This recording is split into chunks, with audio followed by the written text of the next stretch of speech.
Join as we learn Chumash for Monday, Parshas Mishpatim, the second Torah reading.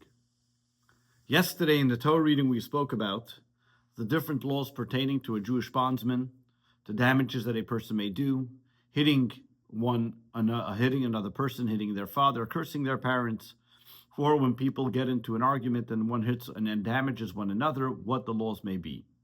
As we learned yesterday, the Rashis are very extensive, covering many different laws pertaining that are discussed in the tractates of Baba Kama, Baba Basra, Baba Metzia, and so too today, as we continue into these laws, the Rashis are also very extensive into explaining and telling us the variety of laws which are learned and derived from the laws mentioned in this week's Torah reading.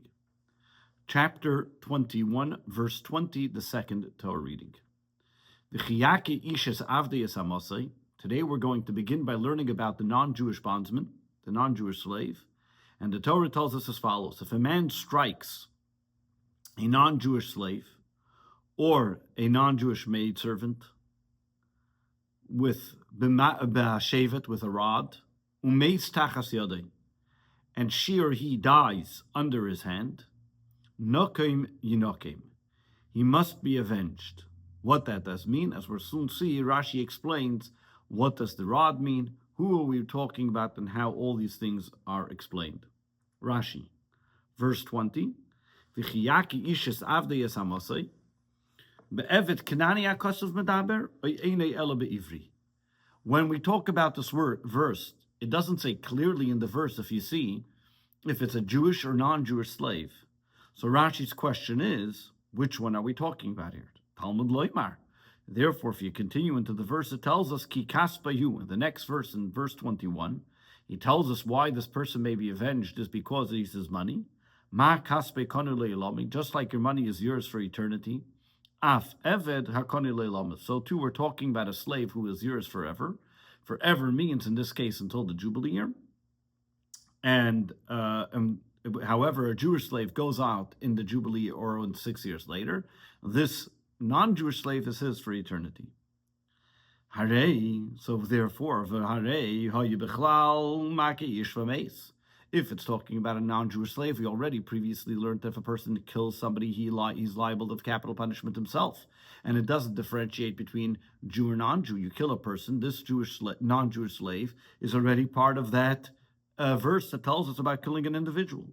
Hello, Shabbat, the verse comes here, Vayitzium in Aklal, and he takes him out of the rule, meaning, Lias Nodin Bedina Yema Yimayim Shimloim Beisa Tachas Yad Vishames Leas Potter. We're going to learn in the next few verses, that in the next verse, verse 21, that if this person survives a day, 24 hours, then the owner is not liable to capital punishment because it's considered that he survived, then it wasn't considered unintentional manslaughter. However, when it comes to anybody else that gets killed, not a slave, if they survive even after the 24 hours and then they die from that wound, they are still liable to capital punishment. So over here, the Torah is making an exception to the slave, and for this reason tells us a unique pasuk, a unique verse telling us pertaining the laws of this slave. How did he hit the slave? Bashevet with a rod. So Rashi asks,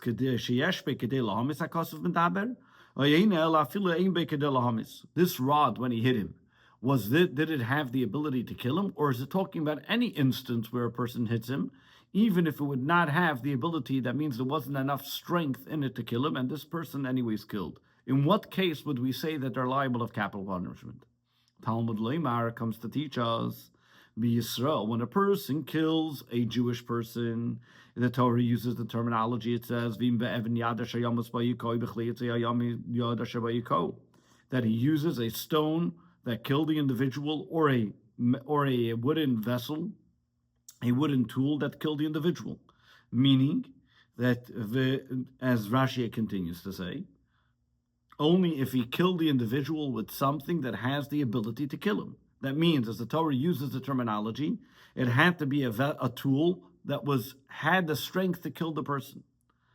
So now, if we look at the two instances and we compare the two, Ma Yisrael, if a Jew, which Chomor, his case is more strict and stringent. He's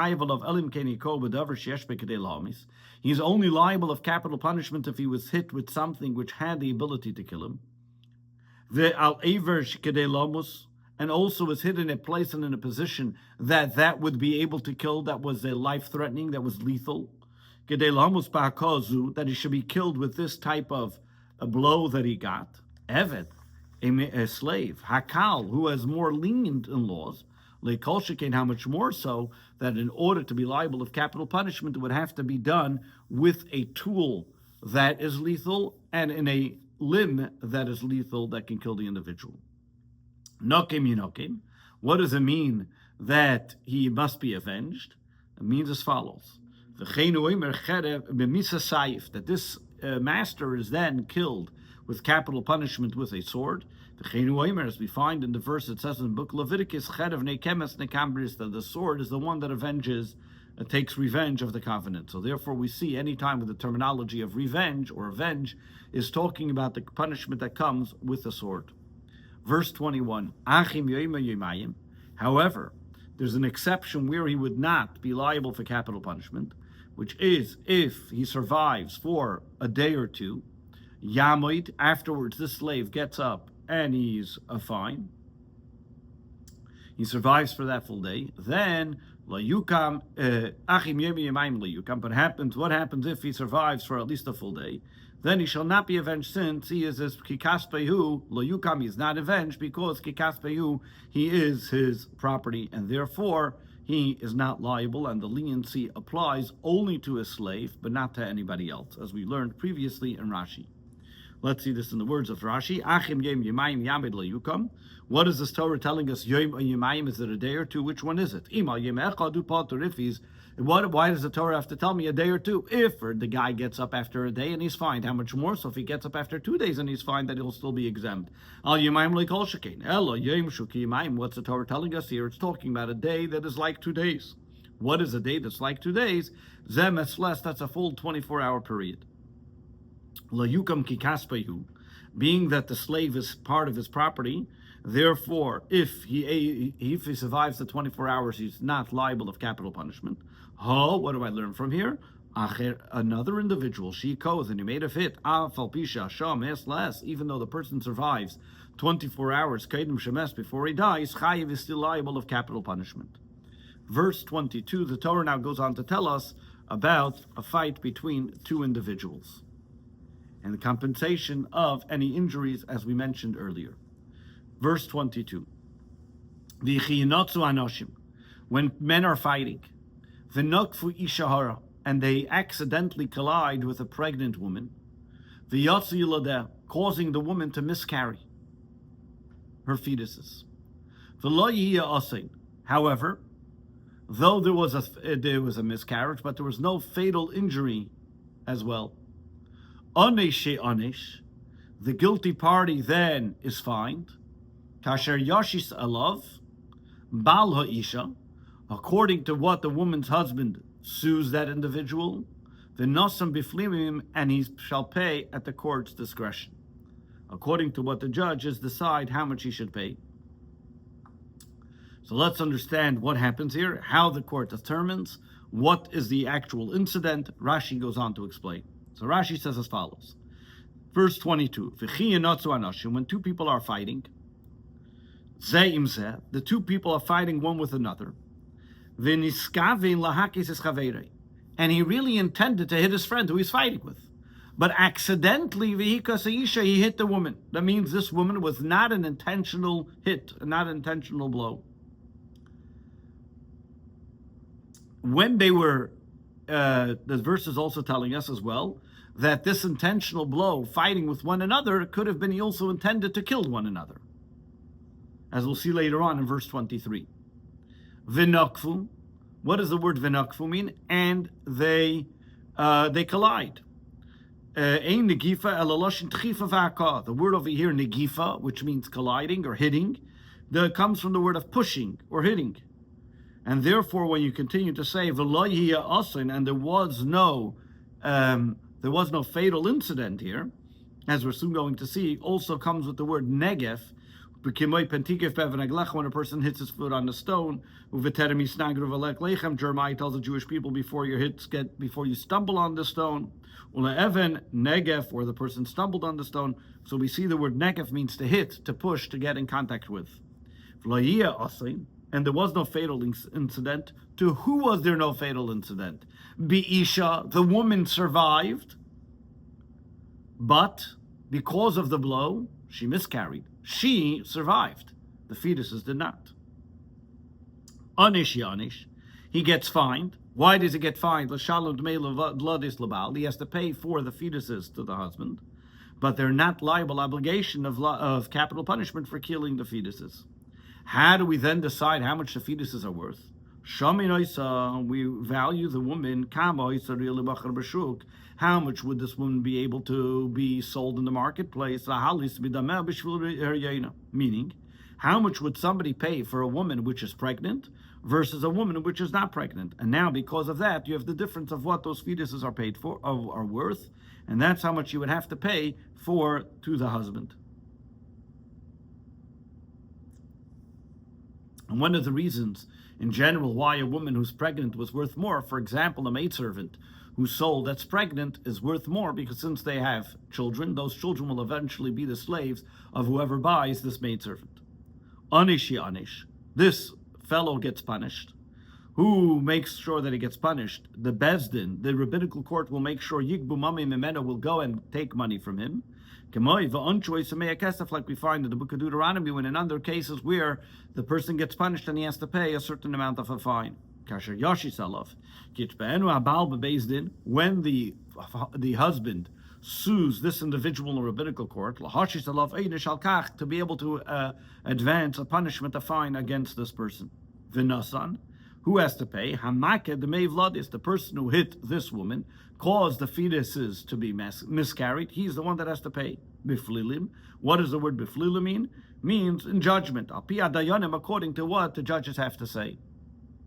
That's in a case where there was no fatal injuries. However, if there was a fatal injury, for example, verse 23, if however somebody does fatal injury, then you shall exact the money, a life for a life. What does this mean? Rashi tells us, who is the one that gets injured? If the woman, we're not talking about the individual that he's fighting with. The woman who he collided with was killed. Then what does this mean?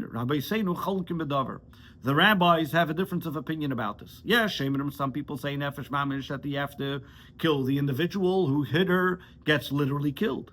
Others say that in this case, he has to just pay for that woman that he killed to the heirs of the woman. Because, and you're actually killing the person actually. Why? Because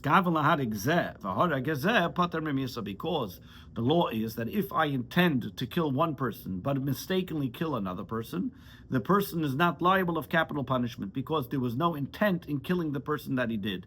Though he intended to kill, but it was the different person, and because of that, he's not liable of capital punishment, and he has to pay the heirs, and would have to pay the heirs the amount of money that this person would be worth if he were to be sold in the market. Verse 24. Ayin tachas ayin. General monetary compensations are done. An eye must be made for the loss of an eye. Shein tachas shein, a tooth for a tooth.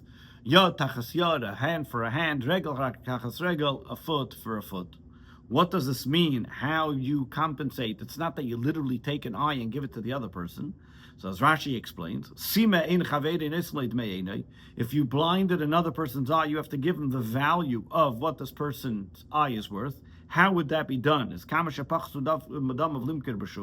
You would see how much you would sell a person in the market missing one eye, and the difference would be paid. And the same is true with all of them, with the hand, with the tooth, with the foot, and with the leg, and with the arm. All of these things, it's not that you, God forbid, take off another person's limb because of it. You see how much that person would be worth missing any one of those limbs. It doesn't mean that you take off and you destroy the person's limb literally. Like the rabbis explain in chapter of Achovel in Baba Kama. Verse 25. Likewise, if somebody suffers because of another person, suffering because of a burn, must be paid with a burn. Patza tachas patza, a wound for a wound. Chabura tachas chabura, a bruise for a bruise. What does the word kviya mean? In this case, kviya means michvas eish. It means a burn. Until now, he was talking about paying for damages for wounds that have less of a money because of the wound. The following ones, the wound, the blow, or the injury, or the bruise, those are that there are less. There's almost no money paid because there's no less of value because the person has a burn or wound. It is only that he has to pay for the pain that happens because of it.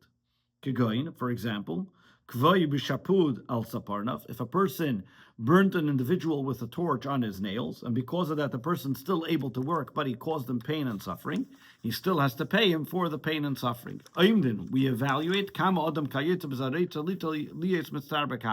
how do you evaluate how much this is worth? You would say, how much would a person rather not have this pain? How much would he pay willing to have such pain happen to him? And this changes from person to person. You have some people who have a higher pain tolerance and some people with a lower pain tolerance. Petza, what is a wound?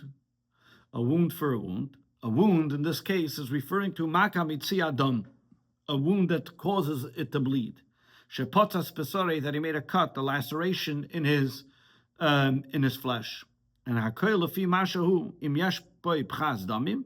Now everything has to be evaluated, every wound according to what it is. That means if it's a wound that is so severe that because of that it loses value in money, then he has to pay for also the damages of the value of money. Because of this wound, the person has to be bedridden, then he has to give him the amount of time that he had to be off work. And if he needs healing through a doctor, he has to pay as well for the doctor fees. And if it's boishus, if because of that he's embarrassed, he has to pay also defamation fees. And tsar and pain. So one may ask, why does this Torah verse, what is it extra? Why is it telling me? What's the extra learning that, why does it tell me all these cases? And the chapter of Achovel that we mentioned previously in Baba Kama, Darshu Rabbi Seinu, the rabbis explained that this verse is actually coming to explain something which is more than we know before that we learned previously, that a person has to pay for the damages and doctor fees and defamation. It's telling us as well that even though you may say, well, I paid the guy for damages, why should I then pay him for pain and suffering as well? You do not get exempt from paying for pain and suffering. This, you can say, well, I paid for damages of the hand and I should be able to acquire it how much I want, and what's the big deal? And will tell the person no. You want to say, well, I paid for his arm, and I already paid for the differentiation of a person that has an arm or doesn't have an arm. So why now do I have to pay for the pain and suffering as well?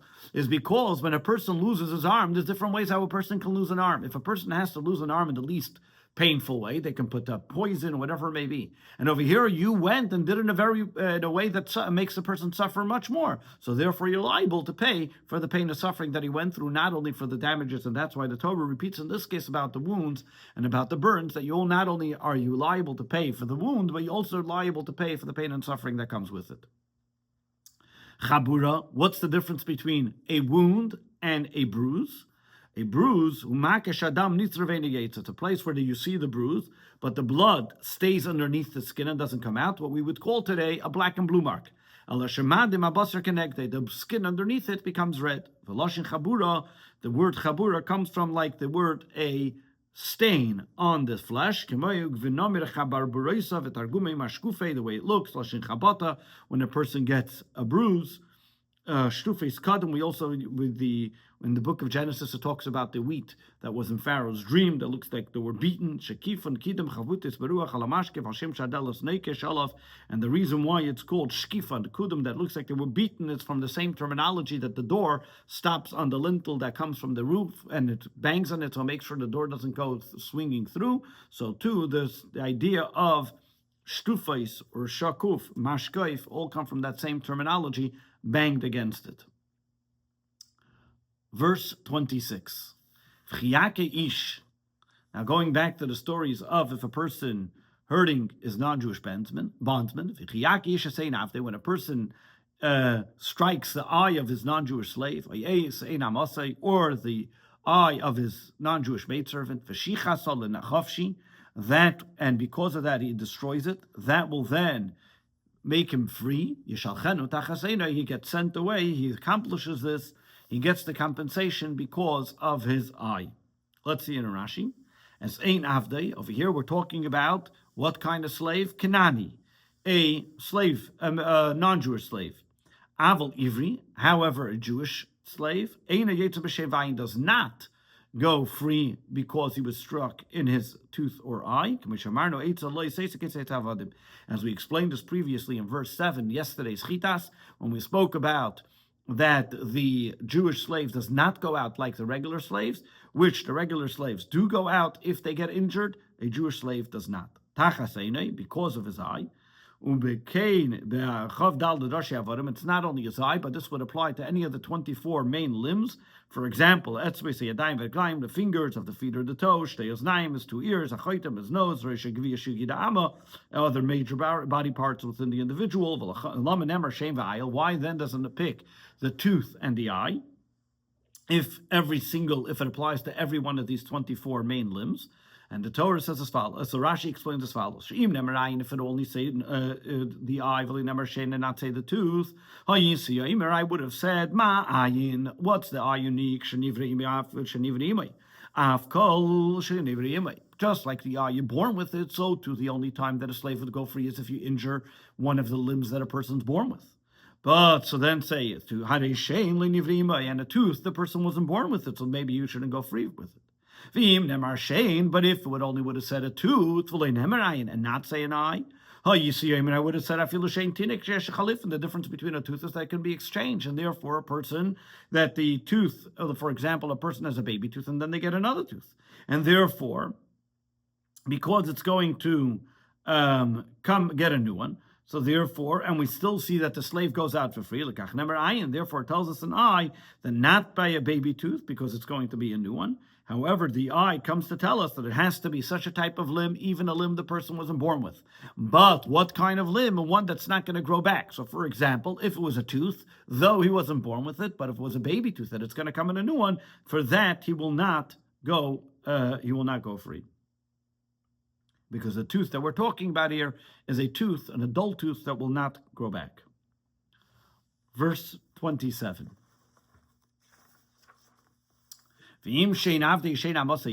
So too, if he knocks out the permanent tooth, as we just read in Rashi, of his servant or maidservant, and we're talking about the non-Jewish one, he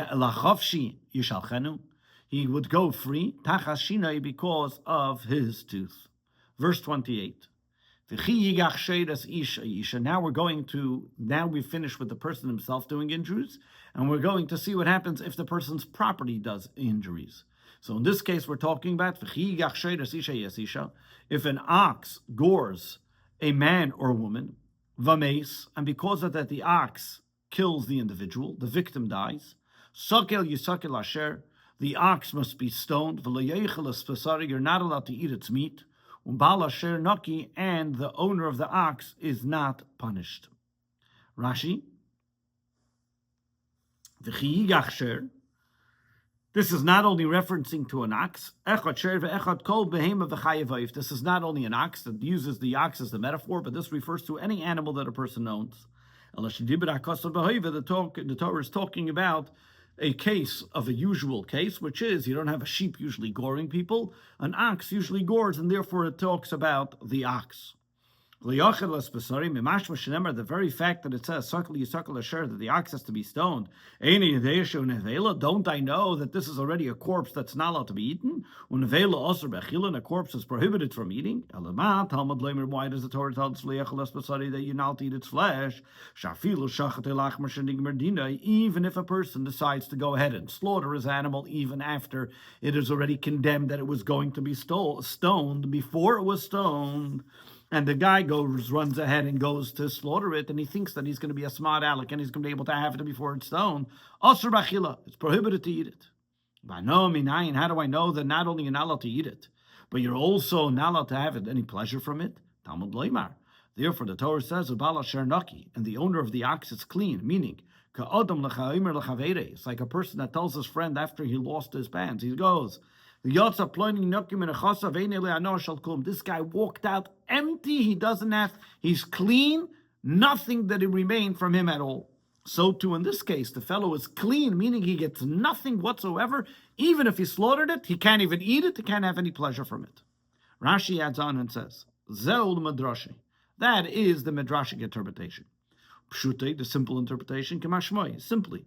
Being that he says later on, when it comes to a goring animal, that it's already been gored 3 times, Vigambal of Yumas, that also its owners are liable and therefore they also deserve capital punishment. Therefore, when it tells us about an innocent ox, which this is the first time that it happened, Bala Shernaki, that the owner is not liable. Verse 29. However, if this ox, it's not his first time, and he already has gored on previous occasions, when mitmeil shilshem, yesterday and the day before, v'huad bivalov, that means 3 times already has been goring, v'huad bivalov, and they warned the owner, v'lo yishmerenu, to be able to guard his animal and not to let him out, and he wasn't protecting, he did not guard his animal, and now his animal, v'hemes isha went and killed a man and woman, asher yisakel, the ox shall be stoned, the gam ba'ol of yumas, and the owners are also liable of capital punishment. Mitmel shilshem, what does it mean yesterday and the day before? Harei shalish negiches. So you have yesterday, the day before, and now today, so you have a total of 3, now he becomes a liability. For huad bilvalov, they warned him, Loshin Asra, they warned him in front of witnesses, like the guy warned us. Because he says he gored, ainly do I know, that he killed him by goring him. And what happens if the ox doesn't necessarily gore? Maybe he bit him, maybe he pushed him, maybe he kicked it. How do I know that those are the same exact laws when it comes to goring? Therefore the Torah says, and killed him. Doesn't make a difference which way he killed him. The gambol of Yumas, and the owners are liable of capital punishment. But in this case, they are they? Which punishment are they? Which capital punishment are they liable of? Is it bidei shamayim, by having God kills them, or yachal bidei adam, or is the Bezdin liable of capital punishment, liable to kill him? Talmud Leimar.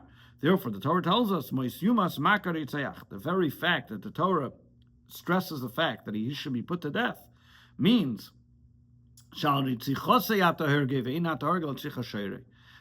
in the other case, when it talks about a murderer, it says, and he shall be put to death, not that he dies.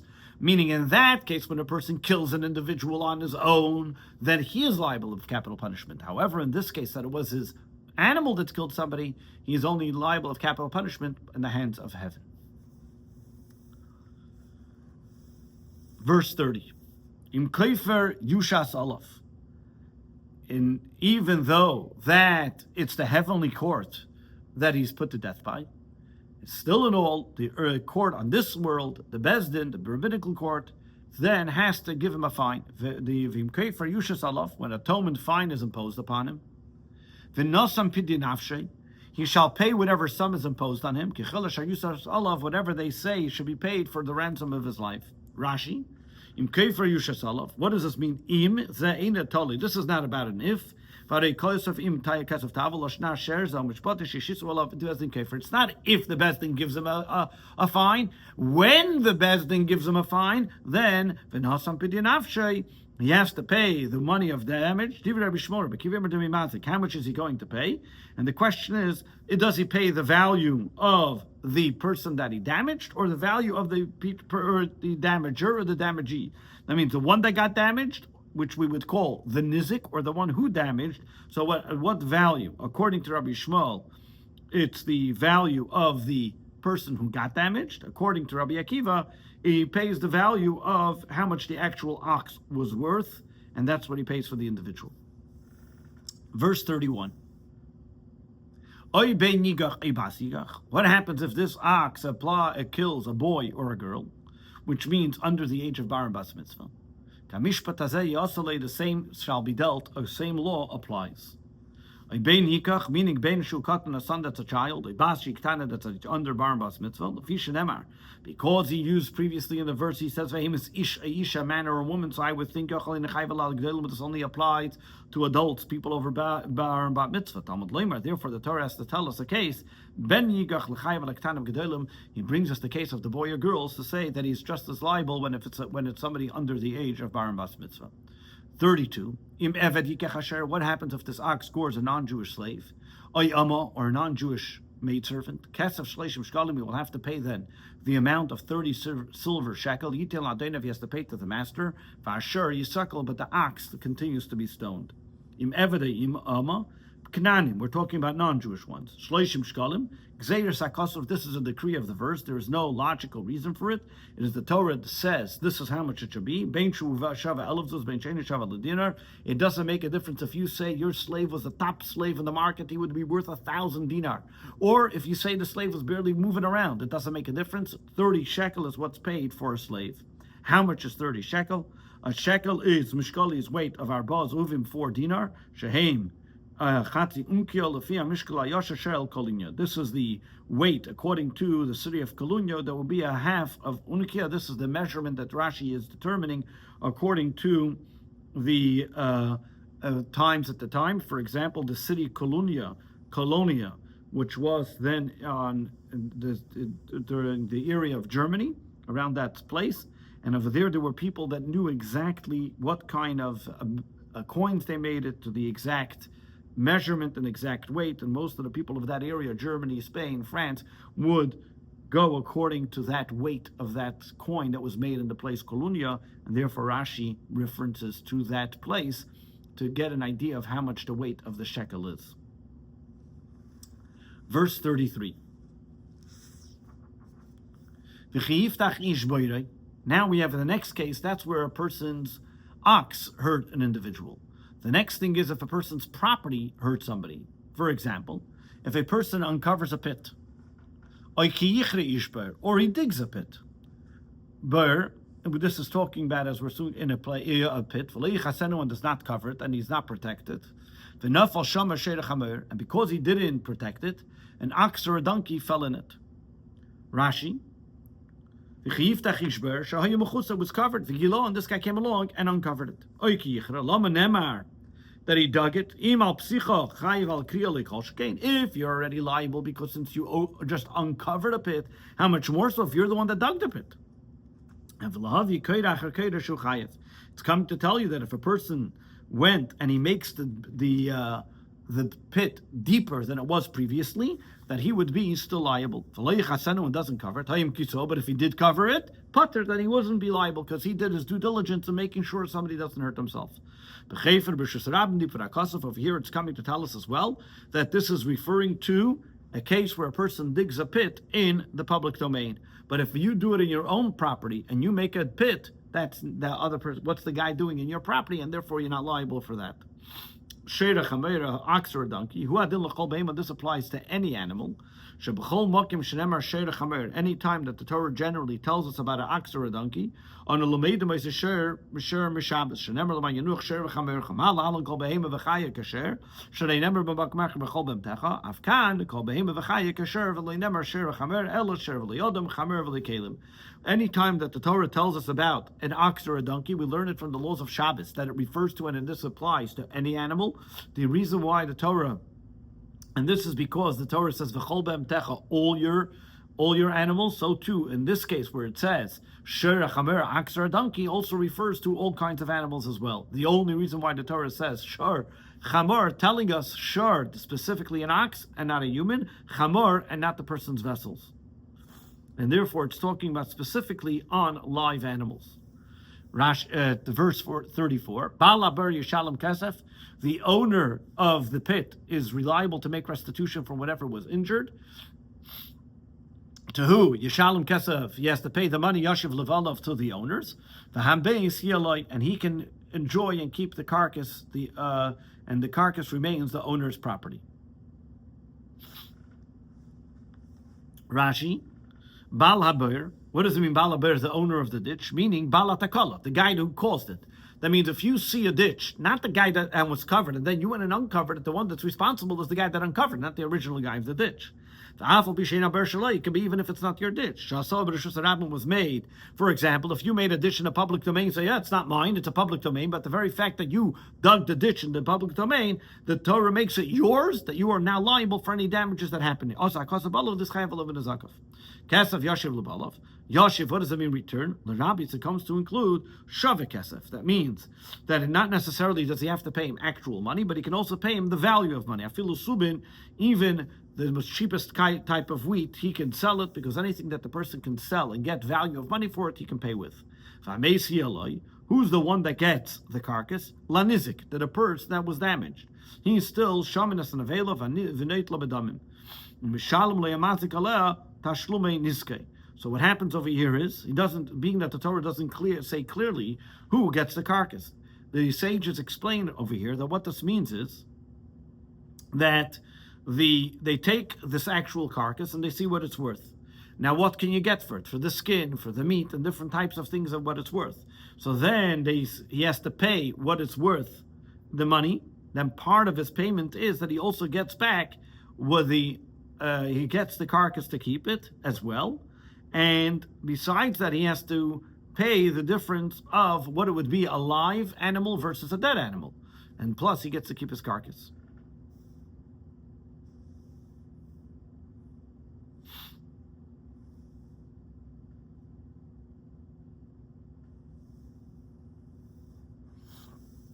He does, however, get to deduct the value of the animal's carcass when he pays him for the damage of the actual animal. Verse 35.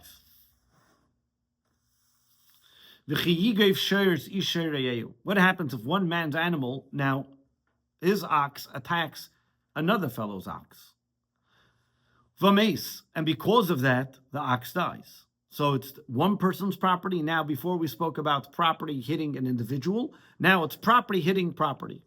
Umachru es asher. What they will do is then, they can then sell the live ox. The chotzu es kaspe, they divide the proceeds. The gamas hameis yechatzun. And then they also divide the value of the carcass. So this way, the owner of the attacking ox compensates the owner of the attacked ox for his losses. As we'll see, Rashi goes on to explain at length how this goes about. The word yigoif means yitchayf, to push. Bein bekarnav, bein begufay, bein beraglav, bein shenachashem b'shinav. It doesn't make a difference how he pushed it, whether it was with his horns, with his body, with his feet, whether he bit it with his teeth. Kulam bechlan negifa, all of them are all part of pushing, of goring. Shekei negifa l'lashem maka. The word goring is just the way he hit him. Shayrish, sher shalish, the ox that belonged to a person. Umachru es asher, and they sell this ox. B'shavim akasim adaber. It's talking about in a way that they're able to sell the ox, and that the ox that was gored and the ox that died are of equal value. Now, for example, each ox was worth 200 zuz. And the one that he killed was also worth 200. Now, whether this carcass is worth a lot or whether the carcass is worth a little. So in this way, when you want to take the live ox and the carcass, you want to make it that they should split it between the two individuals. When this guy is now going to take half of the dead animal, which is the carcass, half of the live animal, and this guy gets half, and this guy and the half.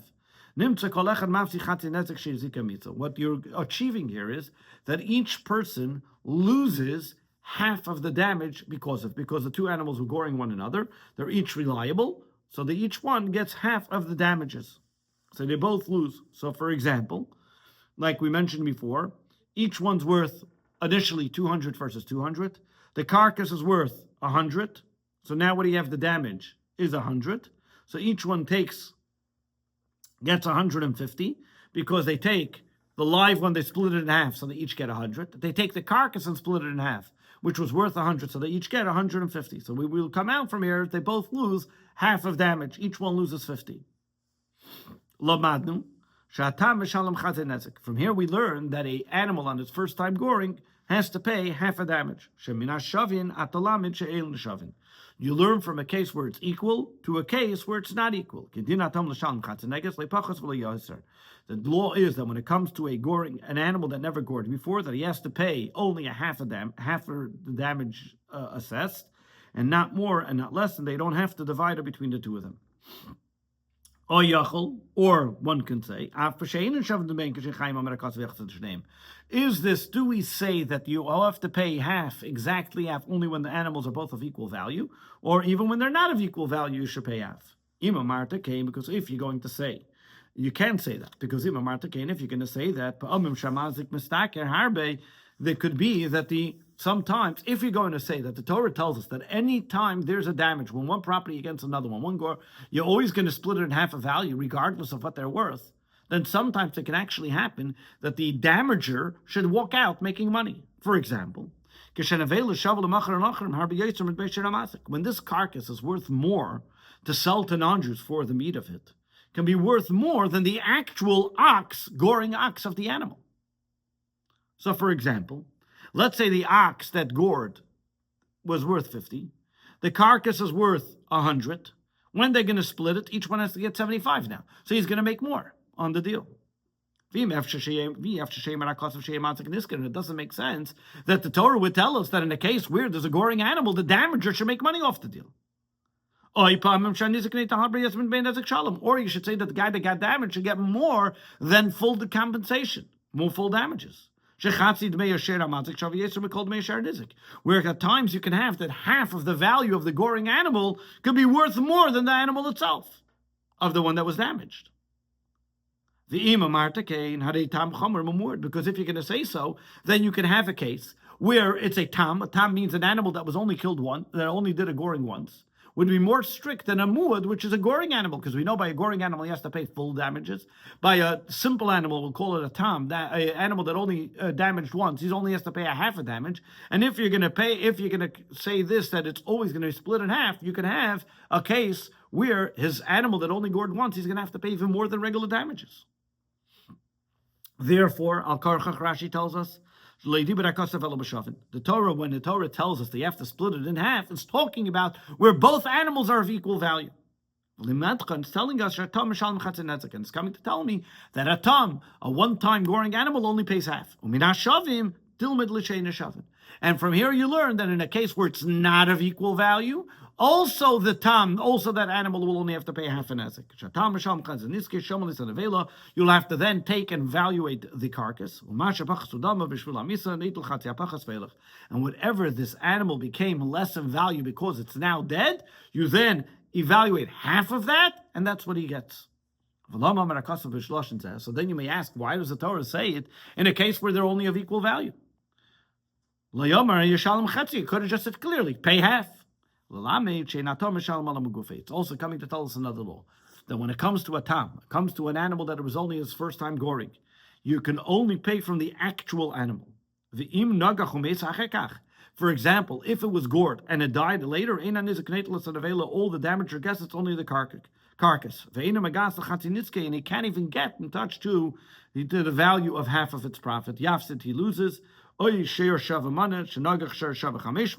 say if you have an ox that's worth 100 and it gores an ox that's worth 500, and in Neitel Asher, as Asher, he doesn't take the Elas Asher, he only takes the ox which is worth 100, and he doesn't get even the half of damages, because you're not obligated to pay from the higher tier. Therefore, the Torah tells us clearly where it's equal to tell us two things. Number one, only when it's equal does he get half. When it's not equal, he still only gets half of the damages. But what happens in the case where the half of the damages would be worth more than his own animal? Then he only gets worth of his own animal. Because when it's a one-time animal that gored, you only get half a payment, and you only get up to the amount of payment of what the animal was worth. You don't get more than that. 36. Oy noida. Verse 36. However, if it was known that this is a goring animal, mitmel shil shame from yesterday and from the day before, when he did not watch it, if the owners did not take good care of it, then then he has to pay for the car. Then he has to pay for the full value and compensation of the ox, and the carcass remains in the owner's property. Oinoida. What does this mean? Oinoida was known. There was no simple animal, meaning they were all goring animals. They knew that this is a goring animal, not only today, yesterday. They already gored 3 times. Shalom Yishalom Asher, then the person has to pay Nezek Shalom, he has to pay full damages for whatever ox he destroyed. Nizik, the carcass belongs to the person who was damaged, all of Yashal Mamazik, and the difference he has to pay. That means the carcass, if the carcass is worth only 100, the animal was worth 200, the guy gets the carcass, and then he has to pay him another 100 on top of it to make sure that he gets to the full damage of how much his animal was worth. Verse 37.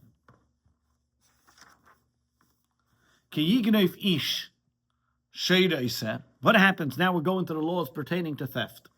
If a person steals an ox, sheep, or a goat, and he slaughters it, or he sells it, he has to then pay 5 oxen in place of the ox, and 4 sheep in place of the sheep that he stole, which is now slaughtered and sold.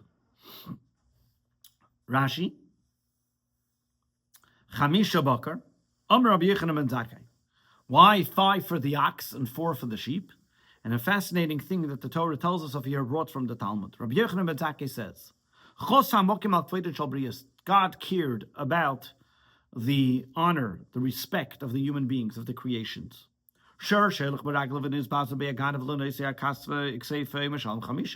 An ox that can walk on its own, and therefore the thief was not embarrassed while he was stealing it, so therefore he has to pay 5 because he doesn't have any embarrassment. However, a lamb that he has to go carry it on his shoulders, and therefore there's embarrassment even while he's stealing it. Mashal Marboy only pays for because there was some level of embarrassment to it. We see over here that the Torah, even though the guy's a thief, but because there was a level of embarrassment while he was stealing it, he pays less. Rabbi Meir says, look how great is the power of work, meaning, a ox which caused that the individual who now does not have the ox that was stolen from him, he was not able to work. The fellow who stole it has to pay 5, has to pay 5. However, a lamb, being that it's not meant for work, therefore, when it was stolen, he wasn't losing any work for it. There's no compensation of work that has to be given. Therefore, our boy only pays for tachas asher tachas aseh. The Shana and Akosov, the Torah says it twice, for the ox and for the sheep. Leimar to tell to teach us that this only applies by an ox and a sheep and not by any other live animal. Chapter 22, verse 1. If a thief is caught while breaking in, and he is struck by the person who's guarding, and he sees that this guy is sneaking in, so he hits him, and because he hit him, he killed him, then he has no blood guilt in this case. You were protecting yourself, self-defense, and there's no problem. Rashi, this guy was digging on the outside, and he was trying to sneak inside to make a hole and crack in the wall to be able to get in. This is not considered murder. It's as if this guy put his dead from the beginning because you were attacking somebody. Over here, the Torah is teaching us a major important principle. If a person comes to kill you, you kill him first. He doesn't kill you. This thief was coming to kill you because he knew that if he's coming to steal, the person's not going to give up his money easily. A person doesn't say, okay, no problem, go steal my money, and he's quiet. If he sees somebody trying to steal his money, he's going to put up a fight. Therefore, he came to sneak in. Because if the guy that owns the money is going to oppose him, Yargen is going to kill him. So therefore, you go kill him first before he kills you. And over here, with the Torah teaches us the law that we are allowed to have self-defense. And as that's why this applies as well, as we know, as the Rebbe would quote many times with the Israeli Defense Forces, that they should not be passive and wait until they're hurt. On the contrary, we have an obligation, that if they're planning to kill you, you have to wipe them out first. Verse 2. If the sun shone on him, meaning if it's clear and that he will not kill you, damim loy, then you are liable of murder. Shalom yishalom, you have to shalom yishalom im ein live in imkar b'gnei vasei. Then you must make full restitution for what he steals, and if he does not have the money to pay, then he has to be sold, as we mentioned before in the beginning. How do you have a Jewish slave? Is if he doesn't have money, then he's sold in order to pay back what he stole. Let's see Rashi here.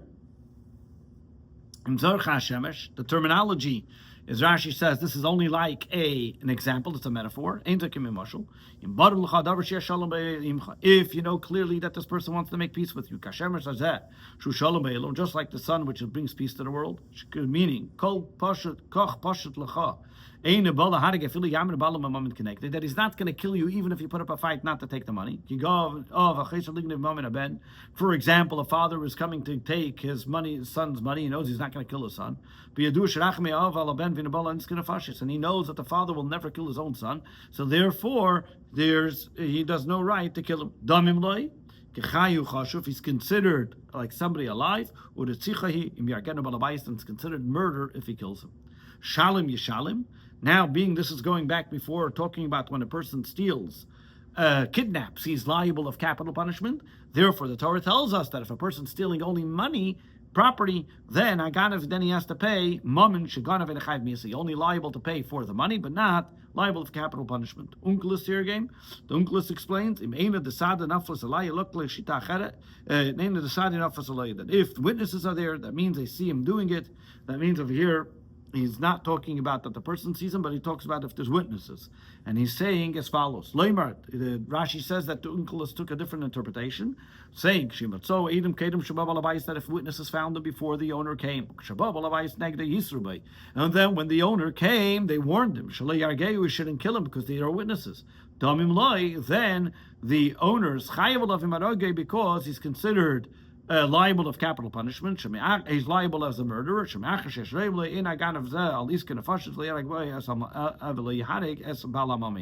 Meaning, because there are witnesses, we know that if there are witnesses, the guy's not going to kill him because he's afraid that there are witnesses. And now you go ahead, you don't have the right to kill him because since we see clearly he's not going to kill you because there are witnesses there.